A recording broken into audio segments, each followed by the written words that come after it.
गोष्टी छुपाए जाते हैं दोस्त, ये ऐसे बताई नाही जाते. अरबाज प्लीज यार, मला नाही आवडलो. अरबाज कशी बोलली बघितला का. पहिला आपण बोलूया आर्यावरती.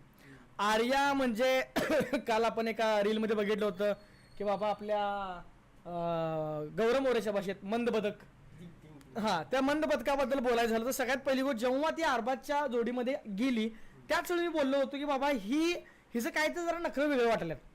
सगळ्यात पहिला ही टीम ए मध्ये होती. टीम ए मध्ये जर आठवत असेल तर बघा सुरुवातीला लोक घरामध्ये आल्या दोन ग्रुप पडले होते. ग्रुप इन द सेन्स ते बोलत होते एकमेकांच्या सोबत, एकमेकांच्या सोबत टाइम स्पेंड करत होते. त्यावेळी आर्या ही टीम ए मध्ये होती, आठवत असेल तर बघा.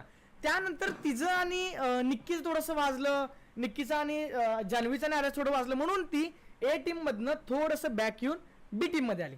पण इतिहास गवाय की जेव्हापासून बी टीम मध्ये आर्या आल्या तेव्हापासून तिला कोण सिरियसली घेत नाही. का घेत नाही? कारण ते खोळे नाही आहेत. सगळ्यांना कळते की आर्या काय